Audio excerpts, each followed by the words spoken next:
аудиторию плакать или смеяться, но отнюдь не его собственное душевное состояние в этот момент. I have to act so well that you get all the necessary impulsions for a specific emotional state.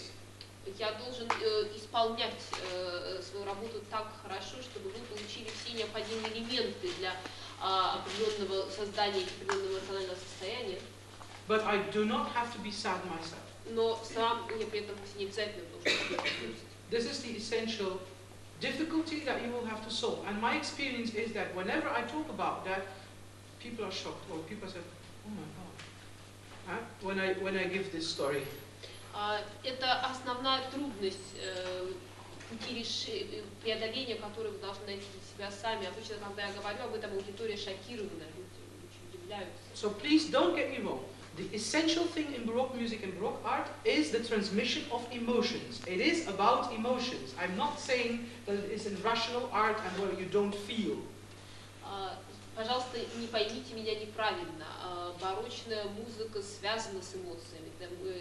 Это искусство эмоций. Это отнюдь не рациональное искусство, которое не говорит о том, как вы чувствуете. It does simply mean that you do not have to open the bottom of your heart. Я просто хочу сказать, что вам не нужно раскрывать свою душу. This was considered indecent in the Baroque period. В период барокко это считалось неприличным. I have nothing to see with you as an audience. Who you are as a person, you could invite me to your private life perhaps, but then we become friends. This is possible. У исполнителя с аудиторией не было ничего общего. Естественно, слушатель мог пригласить исполнителя к себе домой, в таком случае складывались дружеские отношения.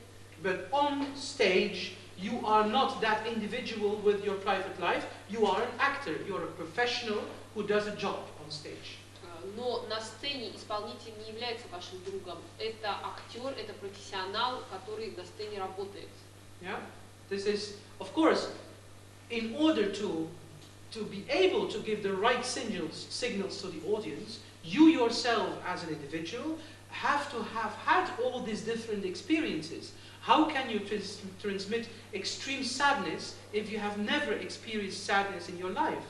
Конечно, для более точной передачи разнообразных эмоциональных состояний вы должны быть сами или лично знакомы с ними. Как вы можете выразить крайнюю степень крайнюю глубокую печаль, если вы никогда ее не чувствовали? So as a composer, I have to train myself in the different possible emotional states. I want to have an as rich as possible emotional life, that I really understand what sadness is, what joy is, what jealousy is, what envy is, what regret is, what hope is. Because it's only when I have a number of experiences with that I can deduct from that the right signals in my music to make you, to transfer you as an audience in that desired state. Поэтому в качестве композитора я должен тренироваться и вырабатывать у себя концепции различных эмоций. Я должен жить богатой, насыщенной эмоциональной жизнью, чтобы знать, что такое, печаль, радость, зависть, ненависть и так далее. Now, all the things that you are going to do as a composer or performer, all the little tricks that you are going to use, all the little expressions, positions of your body, inflections of your voice, the type of words you say, your whole appearance of scene, all these elements, you will study exactly what you have to do to make the audience, to transfer them in a specific state.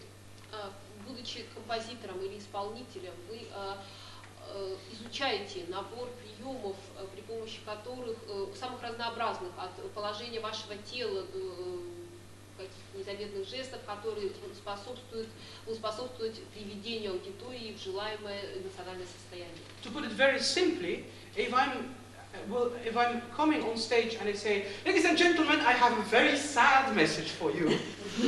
Например, если я выйду на сцену и таким образом, ведя себя, скажу: "Господа, у меня для вас печаль, я хочу сказать вам печали." I use the wrong signals for you to transfer you in this emotional state, because I make myself too big, my eyes are too open, my voice is too high pitched, there's a smile on my face, and you get, even without, if I would just do, everybody would say, "Oh, he's glad." So I give you the wrong signals. Я подаю вам неверные сигналы, мои глаза широко открыты, на лице у меня улыбка, мой голос имеет слишком высокий тон, и даже если бы я ничего не говорил по выражению моего лица, и когда я стою на сцене, вы поняли, что я радуюсь. If I say, however, I think I have a very sad conscience. Если я веду себя вот таким образом и говорю, у меня для вас печально, но... I give the right signals, maybe I can make it better, huh? Because this could also, what I just did could also be, all of a sudden he becomes very serious. So you could even, I remarked when I did it, you could even confuse, is he now serious or sad? Huh? That's probably because I didn't use the right signals to make it clear to you that I am sad and not serious. Может быть, даже сейчас я мог бы более совершенным образом передать вам этот сигнал, поскольку в данном случае было непонятно, либо я настроился серьезно, либо я печален. Probably one of the things I could change to make it better, keeping the same bodily posture and the same face, was to use another inflection of my voice. Instead of saying, I have a very sad message for you, I could perhaps say, I have a very sad message for you. Кроме позиции, положения тела и выражения лица, я мог бы использовать голос, и вместо первого варианта использовать второй. Why do I change it, and why do I choose this to change? Because this is probably based on my personal experience with sad people when they are really sad, and I observe what they then do. Почему я таким образом меняю свой голос? Потому что раньше я видел грустных людей, которым было грустно, и они говорили именно таким образом. На основе наблюдений я веду себя теперь так. Am I now sad myself? No, by no means. But I can play. Мне совершенно не грустно самому, ни в коем случае, ведь я играю. People treated this and studied this as a science. Это учение начиналось как наука. If you ever have a chance to see that, I saw it for the first time in last year. There is a whole series of drawings by a French artist called Lebrun. Есть целая серия рисунков Лебрена. Я только в прошлом году их впервые увидел. Drawings of the human face in different emotional states. На всех рисунках изображено человеческое лицо в разных состояниях. And I'm very glad that you're here because I finally can solve that problem. In the exposition I saw there were two next to each other, and so they all have a title. So you see drawing of a face with a title. One was called L'Effroi, and another Le Frayeur.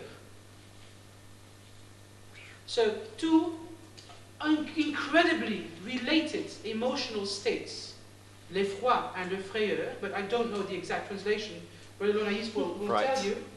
Fright. Fright and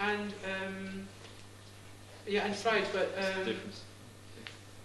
when you surprise me when you say this, what is that? Because I can be anxious, I know. I would say effroi is stronger. Yeah. So it's anxiety and fright, perhaps. Effroi would be fright, frayeur. It's more. Well, it doesn't mean what is what now, but it's the same really as close. It would be the same as it would be the same as in English. I mean, we can make another example. It would be the same in English as to make a difference between fright and anxiety. Встретила о двух рисунках, которые были выставлены один рядом с другим, обозначены, они были французскими терминами страх и тревога. When you look at these two drawings, they are different, and you say, yes, of course. Когда смотрел на них, было совершенно очевидно, что эмоции разные. It's incredible that he can do Даже that. перевести термины. He did this as a study. So he watched people, he looked at faces and said, this they do when they are effroi, and this they do when they have frayeur. Он изучал это как науку, он наблюдал за людьми в обеих состояниях и собирал наиболее различительные, наиболее значимые признаки, присущие каждому состоянию. Now, the Baroque principle is that I will, in everything, with every possible means, that means with the notes I compose, as a composer, with the rhythms I compose, with the harmonies I compose, with the instruments I choose, with the tempo, with every possible element of music, I'm going to select those elements that together constitute best the desired emotional state.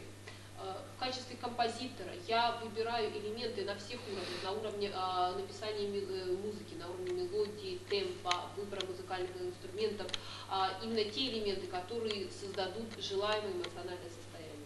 This is a sign also for the performer, because the performer reads the score, sees the instrumentation, sees the tempo, sees the rhythms, sees the harmonies, and says, okay, this is the effect that is meant, so he will also behave accordingly as a singer on stage, with his gestures.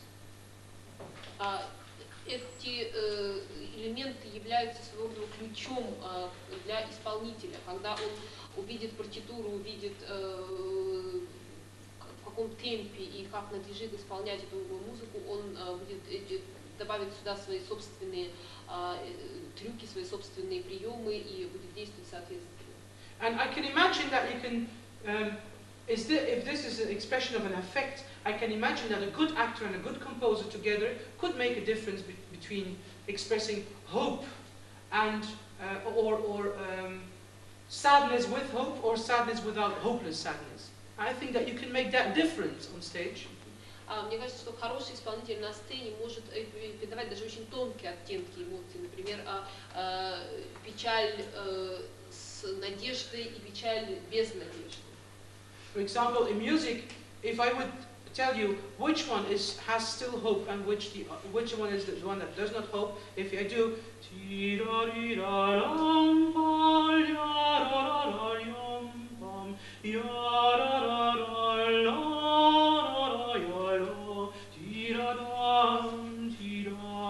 I'm just improvising, yeah? This is one, and the other one is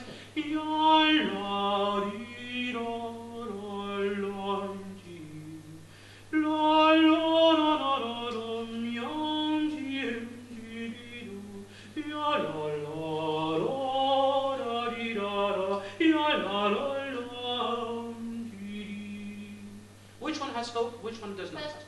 The first has hope. Do you know what the difference is between the two things that I just sung? The essential difference.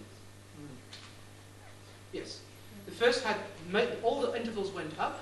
The second one, all the intervals went down. And just this little difference makes you feel hope or makes you feel hopeless.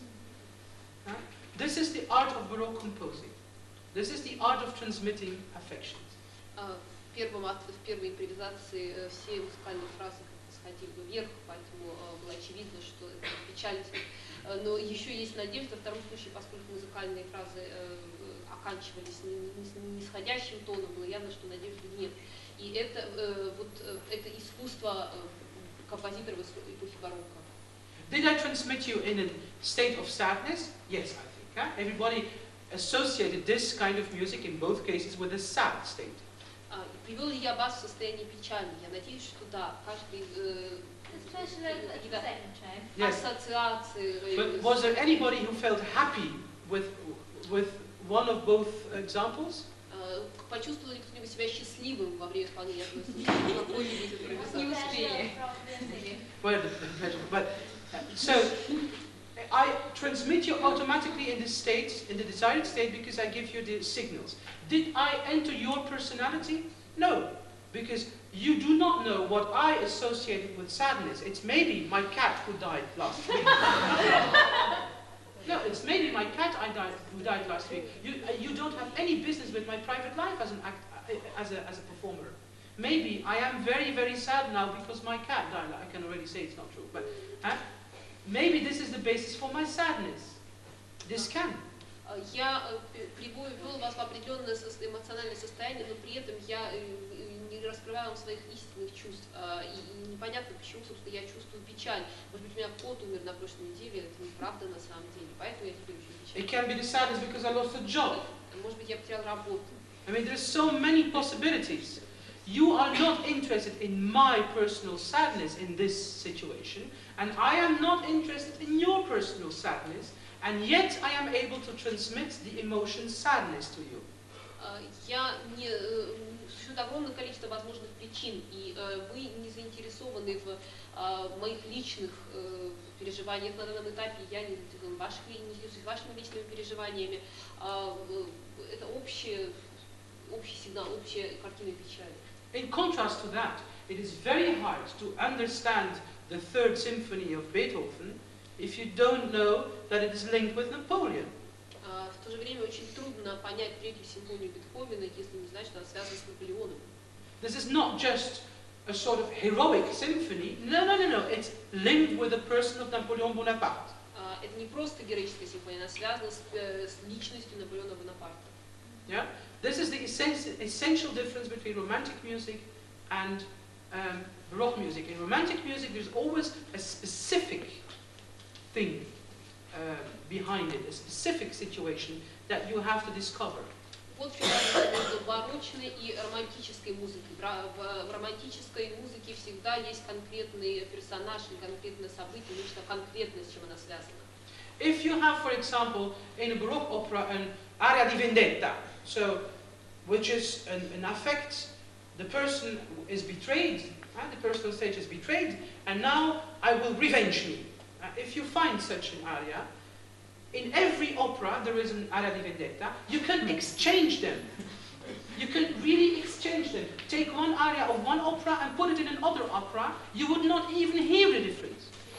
Что касается арий, что касается барочной музыки, в каждой опере есть ария вендетта, ария мести, и на самом деле их можно просто поменять местами. Sorry, because we just continue. Because there will be no words in such an aria that link this aria with this specific theme. Поскольку в этой арии не будет слов, которые никаких ассоциаций, которые привязывают эту арию к конкретной, к сюжету оперы. For example, let's imagine a situation: Julius Caesar has an unnatural son, who all of a sudden finds out that his half-brother Brutus was one of the killers of his father, and so he wants to revenge his father by killing Brutus. And he sings an aria di vendetta. Давайте представим себе такую ситуацию. У Юлия Цезаря есть незаконно рожденный сын, который узнает, что его брат Брут участвовал в убийстве отца, он негодует и желает отомстить. Well, the words of that aria will be exactly usable, completely usable, to transform into an aria about Alexander the Great and Darius is very angry on Alexander the Great. You could sing that aria there. И слова этой арии можно было бы абсолютно безболезненно перенести, например, в оперу у Александра Великого, Александра Македонского и царе Дарии, когда Дарий негодует и желает отомстить Александру Македонскому. There will be no words in the aria that even refer to, even closely refer to, or even remotely refer to Julius Caesar or Brutus or anything. В этих ариях не будет никакого упоминания, никаких слов, связанных с Юлием Цезарем или Брутом. The only thing that you will hear in the music is vendetta. Все, что вы слышите в музыке, это месть. Vendetta, probably with fast notes and things going up. Быстрый счет, короткие ноты и восходящие движения тона. Because this cannot be confused with anything else. This can only be vendetta. Перепутать ее невозможно ни с чем. Может быть только ария де вендетта. Probably simple harmonies. Простая гармония. Because complex harmonies would be, you would then confound it with rage. I mean, somebody who goes crazy. Поскольку сложная, или сложная гармония, ее можно было спутать с яростью. This is frenzy, that's somebody who loses control. But simple harmonies for vendetta. Many notes and fast notes, because if you use the same tempo and slower notes, it could be heroic. Много нот и быстрый темп. This is heroic, but this is vendetta. Те же ноты, более медленный темп, может быть героическая ария. This is Baroque music. This is how composers composed, and a good composer was able to find exactly the right means to transmit you in the desired, automatically to put you in the desired affection, without, however, giving away his personal soul or wanting to enter your personal soul. Вот какова барочная музыка, вот как писали ее композиторы, они приводили слушателей в определенное эмоциональное состояние, не раскрывая при этом свою душу, не отдавая свою душу и не требуя того же от аудитории. And this is the connection between rationalism and emotion. Это связь между рационализмом и эмоциями. Yeah? But we'll stop for now. We'll meet each other at Johann Mattheson. Начнем нашу послеобеденную встречу с цитаты того же автора Иоганна Матthesона. About affections. Относительно аффектов. What affections are? You must, first of all, you have to understand that Mattheson writes this in his book, Der vollkommene Kapellmeister, the complete Meister di Cappella. Я хотела бы напомнить вам, что Матtheson пишет, это цитата из книги Матthesона «Vollkommen Kapellmeister», абсолютный, совершенно. And he writes, what affections are, how many there are, how they are brought about, whether one should extinct or admit and develop them, these are questions for a vollkommener Weltweise rather than for a Kapellmeister. Что такое аффекты? Сколько их? Что их вызывает? Должны ли они существовать? Или их следует принять и развивать? Следует их подавлять или принять и развивать? Все это вопросы для совершенного владыки мира, а не для Капельмайстера. A Kapellmeister, however, should, know that much. Human moods are the real purpose of virtue, and virtue is nothing else than a well-organized and cleverly moderated state of mind. Мастер, однако, должен знать следующее. Человеческие настроения – это настоящая цель добродетели. А добродетель – не что иное, чем хорошо организованные и разумно управляемые состояния разума. It is, however, a fact that those affections that constitute our national individual disposition are not always the best ones, and that they must be restricted or kept under control. Однако известно, что аффекты, которые составляют наше индивидуальное расположение, не всегда самые лучшие, и что они должны ограничиваться или находиться под контролем. That is a part of ethics, that a vollkommener Tonmeister must have within him in every respect. Этот раздел этики, идеальный, абсолютный тонмастер должен постоянно помнить, если он хочет представить добродетели и пороки в своей музыке. If he wants to represent virtues and vices through his music, so that he can direct the minds of the listeners to the first ones, the foremost, and away from the latter. Если он желает направить разум своих слушателей прочь от грехов в сторону добродетели.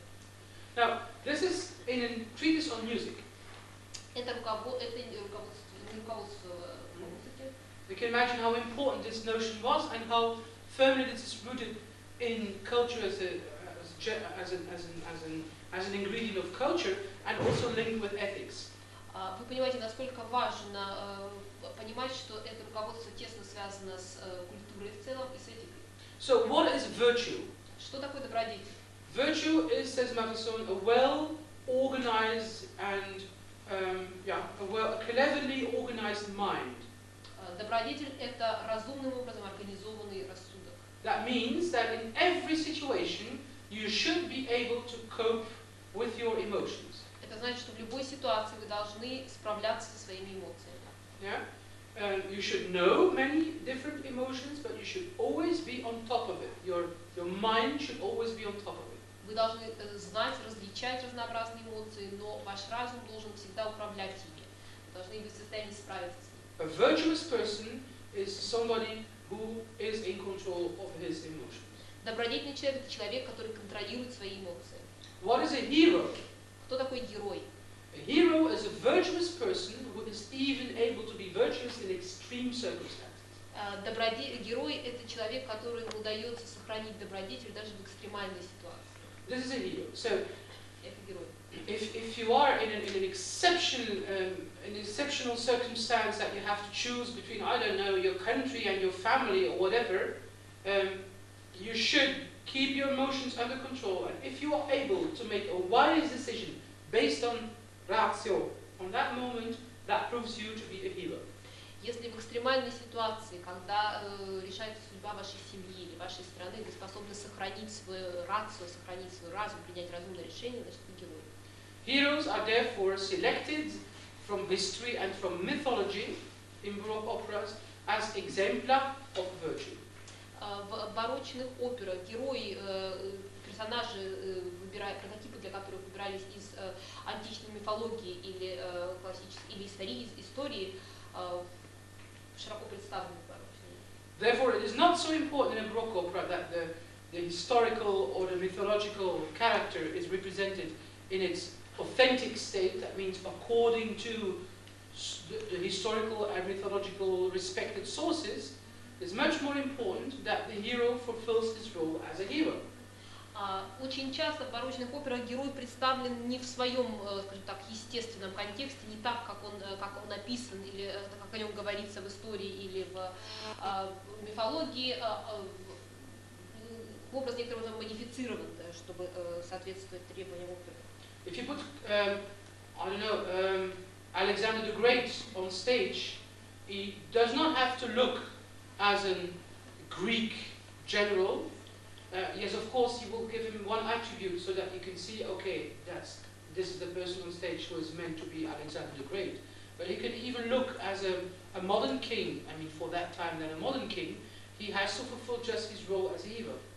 Например, чтобы изобразить Александра Македонского, Александра Великого, совсем не обязательно, чтобы он выглядел как греческий полководец.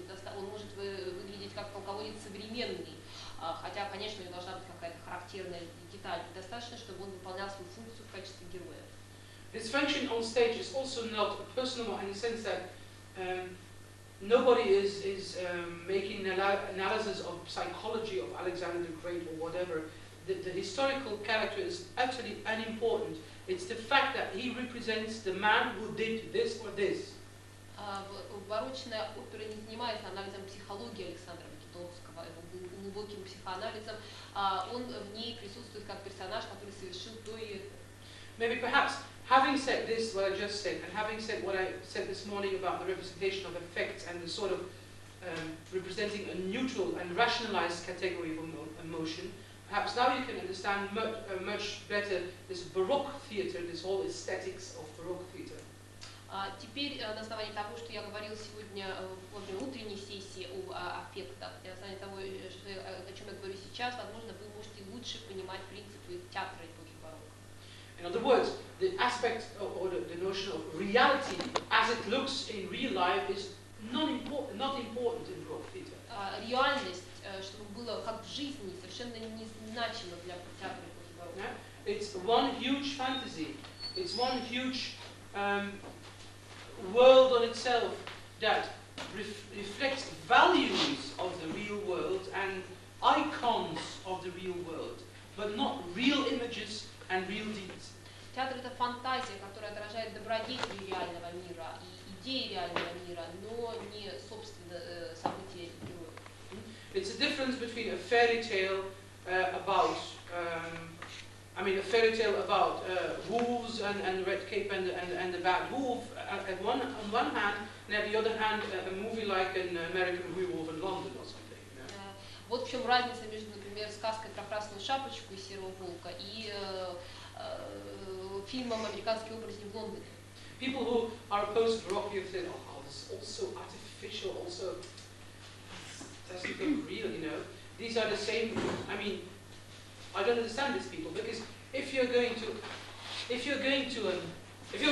telling a fairy tale, for example, it's very natural that the dinosaur in your fairy tale all of a sudden says, "I'm going to eat you." But if the T-Rex in Jurassic Park would do that, everybody would run out of the theater. In a movie, it's not right that the dinosaur speaks. There, it has to represent a real living animal. In the fairy tale, it's a symbol for the big danger. Часто люди, которые приходят, смотрят пьесы периода барокко, говорят, ой, все это так ненатурально, так нереалистично, я с ними не согласен. Когда вы видите, читаете сказку, рассказываете сказку, кажется вполне естественным, что вдруг динозавр или чудовище говорит, я тебя съем. И это было бы совершенно не к месту, если бы динозавр вдруг произнес это в фильме парк юрского периода, поскольку в фильме все должно быть как в жизни. So people would say, no, we cannot do historical stage settings in a Baroque theatre anymore. I mean, we have to modernize it, because how is it possible that we can do that after we have seen all this?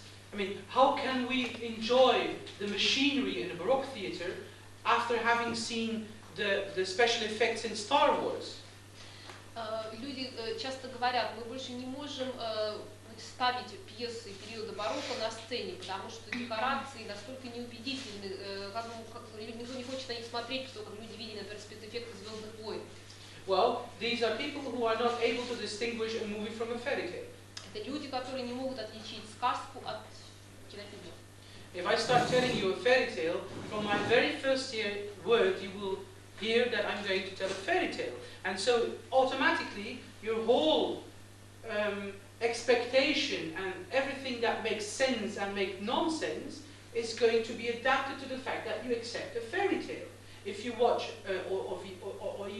if you hear a real story live, then you will expect other things.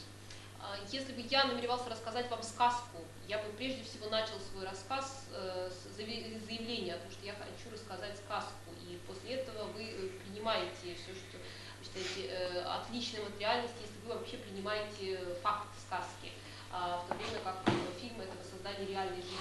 It is not because you can enjoy movies that are kind of a reflection of real life. I mean, there are recently some war movies, for example, that are so realistic that you're almost in the war yourself. It is not because you can appreciate that you are, as the same person, not able to appreciate a fairy tale anymore. И вовсе не значит, что если человек получает удовольствие от просмотра, например, исторических фильмов, для примера можно упомянуть недавно снятый фильм о войне, который настолько реальный, что вы чувствуете себя на войне. Это вовсе не значит, что получая удовольствие от таких фильмов, вы не можете получать удовольствие, слушая сказки. And it is also, if you watch such a realistic movie and you see a body being shot apart, that the legs are flying, and you are appalled, you're horrified, yes, but you can have the same feeling of being horrified by listening to a fairy tale, if it's well told. И если вы смотрите фильм о войне и видите, как тело разрывает снаряд, ноги летят в одну сторону, голова в другую, и этот эффект настолько реалистичный, что вы в ужасе и смесь ужаса и отвращения, это вовсе не значит, что вы не можете испытать те же чувства, слушая сказку, если эта сказка хорошо, правильно рассказана.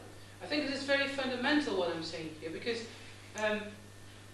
if it is true that there is a linear evolution in human psychology, that we have arrived at this stage and that everything that we have now, that is a product of our society now, reflects that state of mind, and that we cannot go back and enjoy things that happened at another state of mind, then we have a serious problem. Я думаю, что сейчас я говорю об очень фундаментальных вещах, потому что если по пути эволюции мы сейчас дошли до такого состояния, что мы можем оценить по достоинству, получить удовольствие только от предметов, вещей, фильмов, созданных сегодня в современном мире, то и не можем наслаждаться чем-то, что было создано ранее, то как бы, наш мир зашел в тупик, у нас серьезная проблема. In other words, I do personally not regard Baroque theatre with all its machinery and all its tricks as a sort of very simple or first or second stage in the evolution to have to create illusions. Я вовсе не рассматриваю театр, лично я, театр барокко с его незамысловатыми декорациями, трюками, как какой-то первый или второй шаг по пути эволюции к созданию иллюзий. I think it is not fair to state that if Handel would have had the special effects offers that the people of Star Wars had to make their movie, he would have chosen that, of course. Я думаю, что несправедливо говорить, что если бы у Генделя были те же возможности, как у создателей, что у создателей «Звездных войн», он бы, несомненно, предпочел второе. I really consider the aesthetics that they created and the solutions that they created for what they wanted, that this is really what they wanted. It's not just all they could get. Я считаю, что эстетику, которую они создали, и те решения, которые они создали, это то, что они хотели создать, а вовсе не потому, что не было другого выбора, что другого сделать не In other words, I do not consider the fairy tale as the first step in the evolution to the science fiction movie. То есть я не рассматриваю сказку как первый шаг на пути эволюции к научной фантастике. I think that both are different aesthetics with different realities, different values, different criteria, and that you can enjoy them and feel them and have the emotional impact of both next to each other, that you do not have to put that into a hierarchy. Два различных жанра, которые имеют собственную эстетику, собственные ценности, собственные достоинства, и не следует рассматривать, обеими жанрами вы можете наслаждаться, при этом не следует выстраивать их в какие-то иерархические отношения. Recently, I still read a book about historical performance practice. I'm still reading it, and on one point in the book it says it was dealing with Bach's orchestra, and the author said, yes, well, Bach wanted a big orchestra. He wanted, for him, what was for him a big orchestra with 3 violins to a part. Сейчас я читаю книгу, в которой встретилось такое заявление. Бах хотел иметь в своем распоряжении большой оркестр с 3 скрипками. And he said, obviously, for the Baroque people, this was already a large orchestra because these people were so used to such a low level of noise in their daily lives. And we live now in a time where there are cars coming by and airplanes coming over. The people had lived with much. That was his point. Автор говорит, очевидно, во времена барокко оркестр, в который входили 3 скрипки, уже был большой оркестр, потому что люди жили с привычкой к значительно меньшему уровню шума, чем в современном городе, где проезжают машины и значительно большее количество людей. So his point being, if we want to be authentic and if we want to follow Bach's intentions, we should have an enormous orchestra now. Поэтому, как считает автор, для того, чтобы выразить желание, следовать желаниям Баха, мы должны сегодня использовать огромный оркестр. I have 2 things to say to this man. Я могу ответить на этому человеку 2 пунктами. He lives in New York. Он живет в Нью-Йорке. I would like to invite him to come to the city where I was born, in Bruges. Я хотел бы пригласить его в город, где я родился. Where for tourists' sakes, they still have horses and carriages to carry the tourists in. Где до сих пор, в основном для туристов, теперь кареты по улицам возят лошади. 4 horses with a carriage. You hear that coming on cobblestone roads from the other side of the city. И звук этой лошади, копыт, стук по мостовой можно слышать просто на другом конце города. A car does. Звук, который издает A car машина. You feel that coming. So, excuse me, a limited noise in the Baroque period? I don't think so. I think that many things make much more noise than they make now. This is if I would like to engage in this argument. И когда автор этой книги говорит о более низком уровне шума в эпоху барокко, я думаю, что я совершенно не согласен. Тогда использовались средства передвижения, которые производили значительно больше шума. Second point, okay, about the orchestra, but what do you do with the organ? The organ in Leipzig was a huge machine that even now blows the ears off of your head. Теперь, что касается размеров оркестра, что делать с органом? Орган в Лейпциге совершенно огромный, даже сегодня закладывает уши. There's hardly to think of any modern organ that sounds louder than a 17th century or an 18th century Zilbermann organ. Я думаю, что трудно сегодня придумать какой-то музыкальный инструмент, который звучит громче, чем орган Зильбермана 17-18 веков. So this is also so weird in his head. I think if Bach wanted 3 violins, that's what he wanted, 3 violins. И буквально я считаю, что автор этой книги заблуждается. Если Бах хотел использовать 3 скрипки, значит он хотел использовать 3 скрипки. If in the Baroque period they wanted to have a cloud that descended with a human being in it, Okay, you could maybe replace the wooden wheels by plastic wheels and the kind of ropes, a real rope by nylon. I think you could do that if you were to make a modern Baroque theatre. But you will not change it into a setting with special effects as in Star Wars. Если в театре барокко вы видите, как с потолка спускается облако, и на облаке сидит человек, то сегодня можно, наверное, заменить деревянные колеса на пластиковые колеса, а веревки пеньковые на нейлоновые веревки, но не следует заменять это самое облако эффектами «Звездных войн». The singer, when he sings, or when she, or when he sings an aria, stands also always in center stage forward. Если, когда певец исполняет арию, он всегда стоит по центру и And during the entire aria, you're not changing position.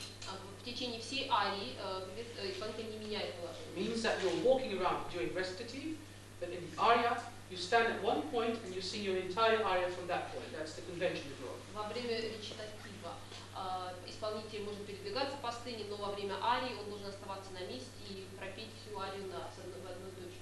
Modern metteurs en scène said, but how is that possible? This is so static and nothing happens, and it's also so stiff. Некоторые говорят, как это можно сделать так статично, это так неуклюже, ничего нет, отсутствует действия. I would invite this person then to the historical theatre of Český Krumlov, where they still have all the original material and where they also have the original candle lighting around the stage. Я бы пригласил такого критика в исторический театр Český Krumlov, который до сих пор использует не только оригинальные декорации, материал для декораций, но и освещение. Театр освещается свечами. Where there are no spots on the face, but only footlights from the candles below. Где софит не направлен в лицо исполнителю, а исключительно свет, исходящий снизу от свечей. The effect you have of a person who stands still is, first of all, that the whole time, he seems to shiver. So there is constant action in this person, even if this person stands completely still.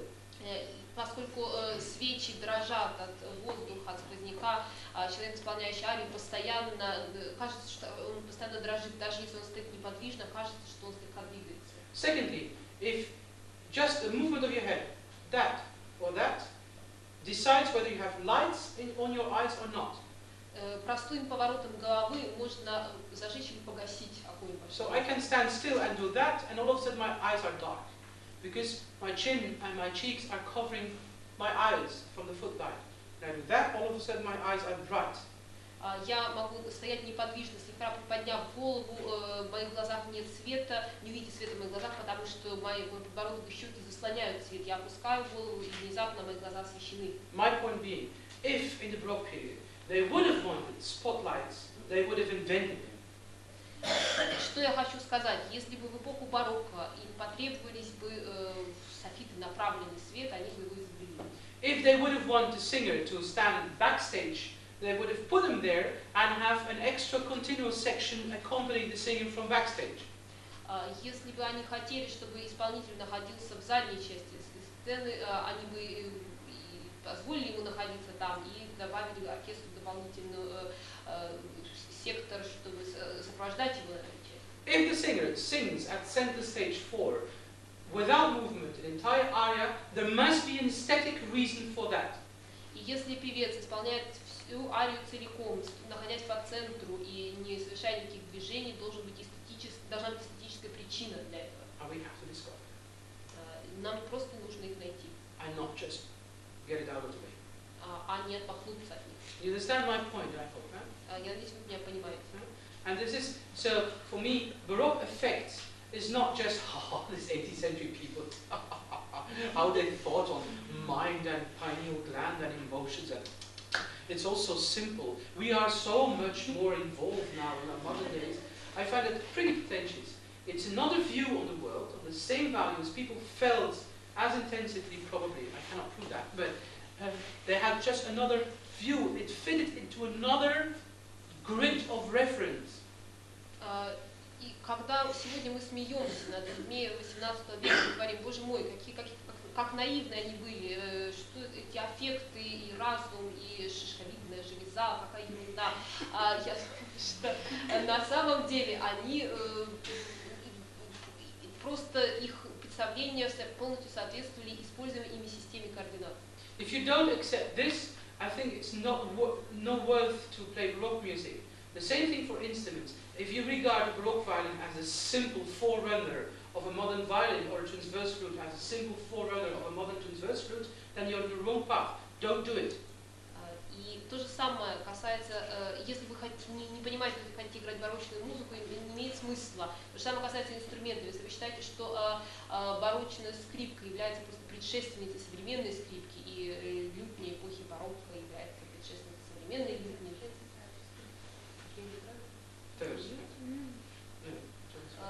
то вы заблуждаетесь. There is no technical reason, for example, why they couldn't have made Baroque violins with more tension on the strings and with strings of metal. There's absolutely no technical reason why they could have done that. Нет совершенно никаких технических препятствий, которые бы не позволили мастерам эпохи барокко изготавливать скрипки с стальными струнами и с более чтобы струны были натянуты больше. If they didn't do it, it's because they wanted this sound. Если они делали это исключительно потому, что они хотели получить такой звук. Yeah, this is essential. If you start with early music, don't consider it as to be a sort of because you have even these people in early music, playing early music, say, oh, it's good to go back to the roots, you know, it's good to go back to simple things.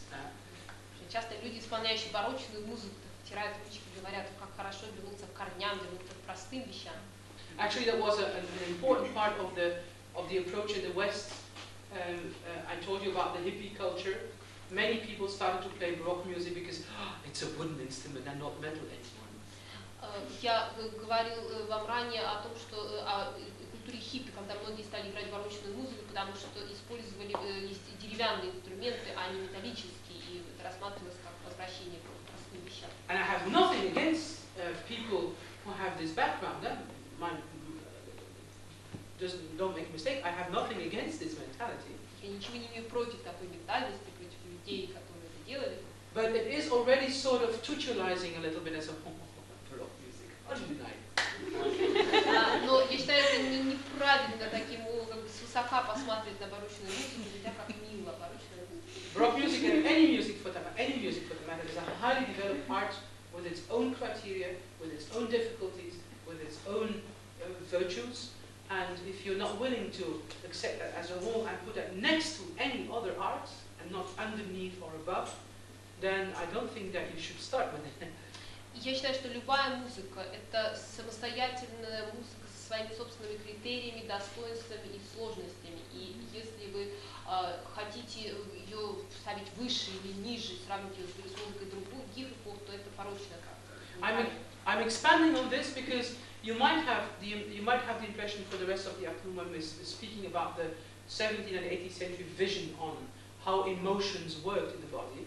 You might have these people underdeveloped people. Because this will give you the impression of come on. But this I want to point maybe that. Я говорю об этом так пространно сегодня, чтобы у вас не сложилось впечатление, что люди в 17-18 веках имели очень примитивное объяснение человеческим эмоциям. Because I want to point something out. Even the more modern visions on that, created or within the school of Sigmund Freud, for example, found at the beginning of the 20th century, already are dated. If you look at it now, you can see incredible parallels, for example, between Freud's interpretation of the subconsciousness and the consciousness, and to compare it with the invention of the steam engine. Actually, all the images that Freud uses in his description of psychology are derived from the steam engine. Because this was an image of his time.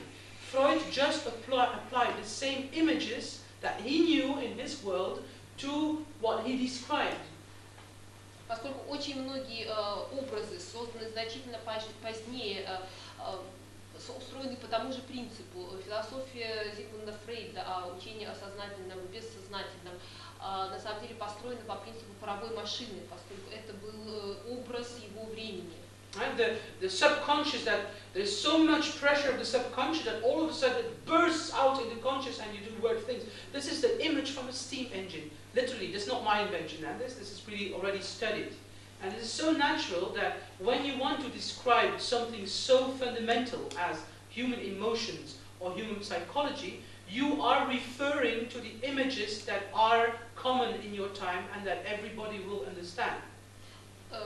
Когда бессознательное находится под постоянным давлением, в какой-то момент оно вырывается наружу, подобно струе пара, точно каким образом работает паровая машина. И создавая учение о эмоциях и аффектах, вы используете понятия и концепты, которые привычны, понятны всем в ваше время. This is how I think to have regard or to consider this 17th century view and 18th century view on physiology, even if it does not reflect literally what we now know in medical science. It is describing exactly the same. The explication is just using the images of its own time. И если мы посмотрим на учение физиологии, появившиеся в 17-18 годах, даже если они не соответствуют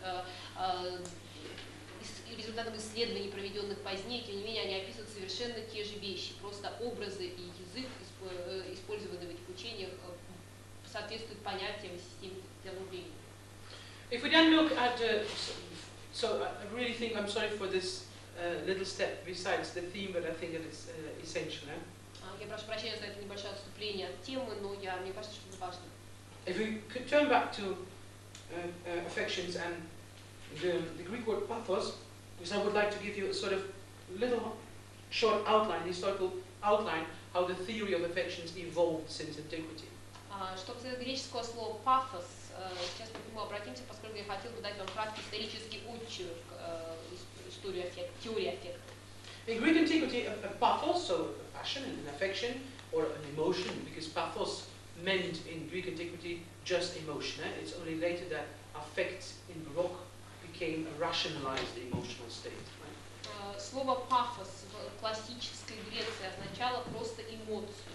И значительно позднее латинское слово «аффект» стало означать какую-то чрезмерную, крайнюю степень эмоций. According to Pythagoras already, cosmos, man, and music were governed by numbers that cause resonance in the movement of music and mind.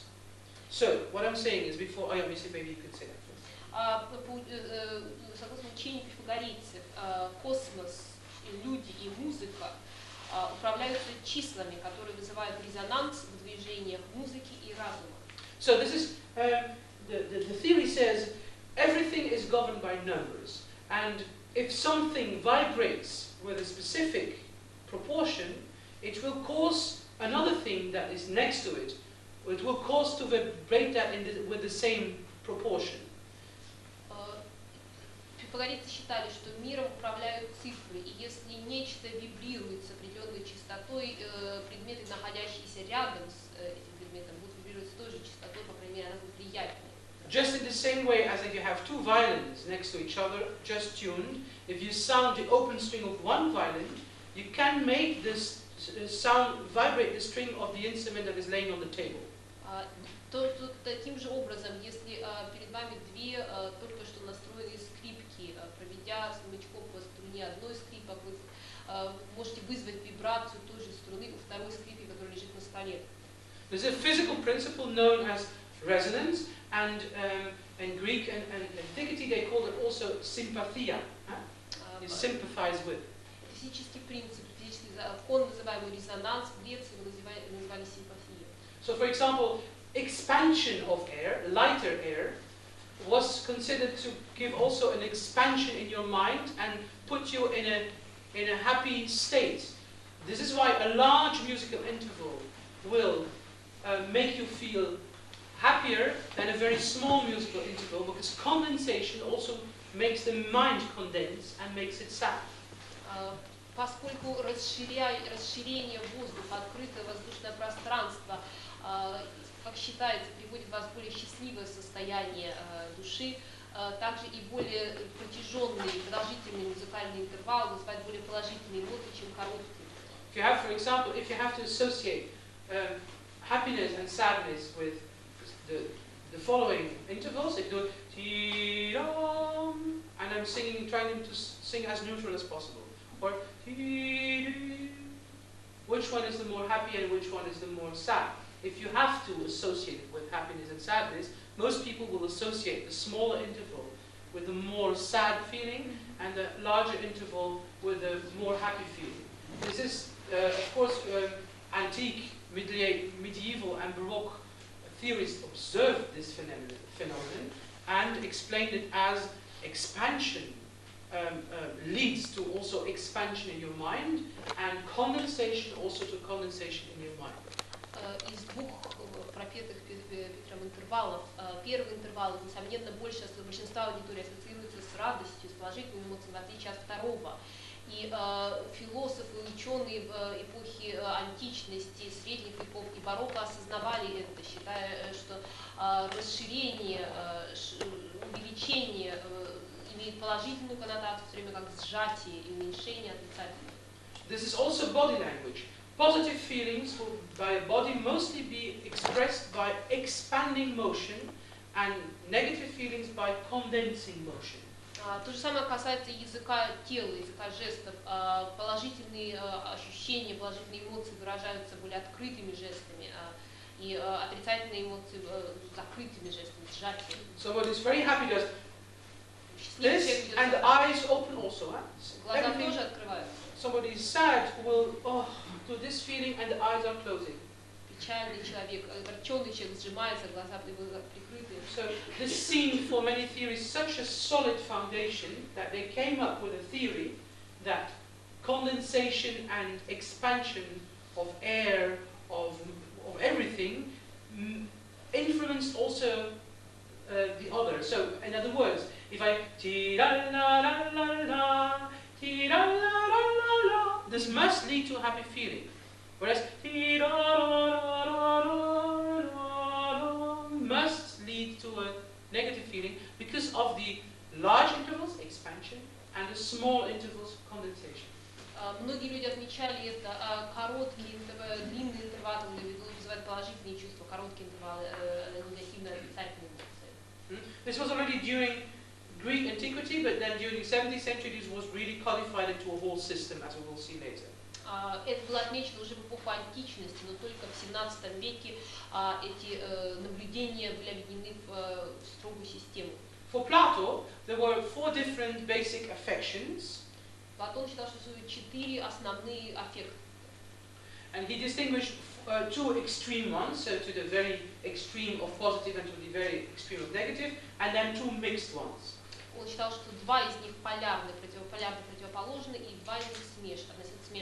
At one side was delight or joy. На одном полюсе находился восторг, радость. And at the other one was distress or grief. На втором полюсе находилось огорчение или горе. One of the mixed feelings, affections, was desire. Смешанный аффект был желание. Because desire means that you are basic in what you experience as a negative state, but you long for something positive. Когда вы желаете чего-либо, вы находитесь в отрицательном состоянии, но вы стремитесь к положительному состоянию. The other one is fear. There's also a mixed feeling, because it's just the opposite. You are in a happy state, but you fear to lose it. Страх является прямо противоположную картину. Вы в положительном состоянии, но вы боитесь его утратить. The desire or the wish of Plato to codify the affections into 4 basic groups, all the others being then variations of those 4, of course goes also together that the number 4 is so hugely important in nature. Right? You have the 4 seasons, you have the 4 elements, you have so many things in 4. И тот факт, что Платон пытался объединить все аффекты в 4 группы, оказывает важность числа 4 для в природе. Существует 4 времени года, 4 основных стихии и так далее. Page 4.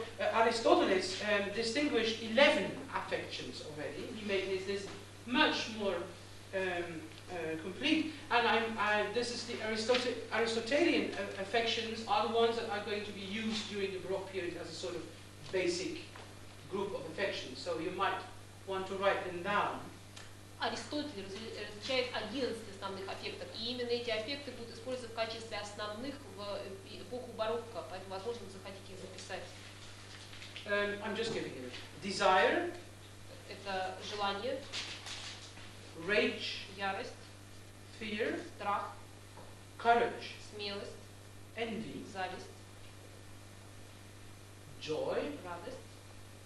Am I going too quickly? Не очень быстро. I will repeat.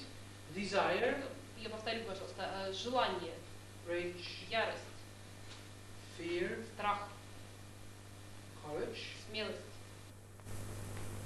envy, зависть, joy, радость, love, любовь, hate, ненависть, hope, надежда, jealousy, зависть, ревность, and compassion. и сочувствие. So there's two, and there's envy and jealousy, and they're related but they're different. Envy, зависть и jealousy, ревность, они связаны, но есть отличия. Do you have them? Yeah. Compassion, сочувствие. Простите, пожалуйста, можно интервью? Кто взял там копию сегодняшних лекций из вас? Может быть такое? Распечатку сегодняшних лекций, которые мы делали все.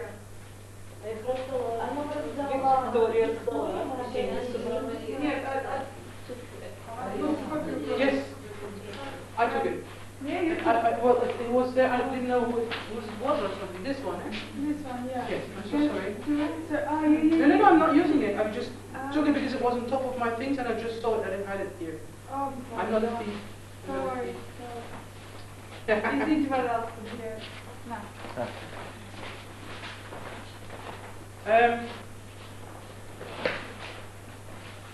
Again, because 11 was then, for other reasons, again, a special number. I mean, all numbers probably in civilization represent something. Or 3, 4, 7, 11, I mean, there are so many. Most prime numbers do, by the way. But И число 11 опять же является символическим, надо сказать, что практически все цифры что-то обозначают. 3, 4, 7, 11, все не имеют значения. okay, then we can, I will not just say everything, but in the Middle Ages then, the Middle Ages is based, medieval thinking is based on the writings of Saint Augustine. В средние века система ценностей в средних веках основывается на произведениях святого Августина, Who, you know, I suppose lived around the year 400 in Alexandria, in Egypt, который, как вы знаете, жил в IV веке в Александрии, в Египте, and who was the man who transformed many of the thoughts and ideas and philosophies from Greek antiquity into the Christian world. и который, как вы знаете, перенес многие идеи и философские аспекты античности в христианский мир. Augustine is the one who introduces a thought that indeed the universe is governed by proportions, but music is the gift by God given to mankind with which he showed man the laws with which he has created the universe. Августин считал, что музыкой руководит пропорция, но Yeah, the universe is governed by proportions and numbers. Вселенной руководят пропорции и цифры, но музыка это Божий дар. It's the gift by God, donum Dei in Latin, with which he shows his laws, he demonstrates his laws with which he has created the universe. Который он демонстрирует свои законы, по которым он создал Вселенную. Yeah? And the other connotation there is that music then ultimately and ideally should only serve to praise God, because it's only then that the two elements are brought together, as it were. God gives us music as a sort of demonstration, as a sort of little secret. This is how I created the universe. If we use this music then to love and to praise Him, the circle is complete. Поэтому, как считал Августин, музыку следует использовать только для прославления Бога, потому что если Бог с помощью музыки открыл нам свои законы, и как Он создал Вселенную, исполняя музыку во славу Божию, мы объединяем эти две составляющие части, и круг замыкается. In the 16th century, these ideas were taken up again very strongly by both the Protestants, that means by the Lutherans, I'm sorry, and by the Council of Trent, so by the Counter-Reformation. В XVII веке эти принципы опять же широко использовались в лютеранской церкви и при Council of Trent, the Counter-Reformation. При реформации. Calvinists, at the other hand, declined that idea. Кальвинисты отрицали эту идею. The next step in the development I have already mentioned a few days ago is Boetius, and is living around 500. Следующий человек, которого я хотел бы упомянуть, это Боэций, живший примерно в VI веке. And that's a system of musica mundana, musica humana, musica instrumentalis. I already explained. Это система, которую я объяснил, музыка разума, музыка человека, музыка инструментальная. Yeah. Now I just want to point out something, because I'm not sure that we will have time enough to talk about tunings and temperaments. Боюсь, у нас хватит времени поговорить о настройках и темпераментах. The proportions of the intervals. Maybe I already told you that. Возможно, я об этом уже говорил. The proportions of the intervals are still, up till now, the only measure in nature, together with perhaps the maximum speed of light, that is not created by mankind. Пропорции интервалов на сегодняшний день, возможно, со скоростью света являются единственными измерениями, которые не придуманы человеком. All the other measures that we have, the meter, the kilogram, everything, even the year, is coming from our planet or from our species. But it is based on something typical here and now. It is not universal in the literal sense of the word. It does not pertain for the entire cosmos. Все остальные меры длины, веса, килограмм, километр и так далее, либо происходят, они специфичны для нашей планеты, либо для человечества, как вид живых существ. Whereas it is scientifically proven that wherever there is a medium that in which sound can generate itself, can reproduce it, well, no, how do you call that? No, yeah, travel or that.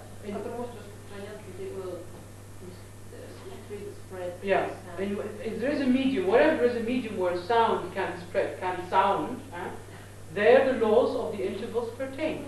В любой среде, где может распространяться звуковая волна, существуют законы интервалов. They have fixed proportions. Они имеют фиксированные пропорции. So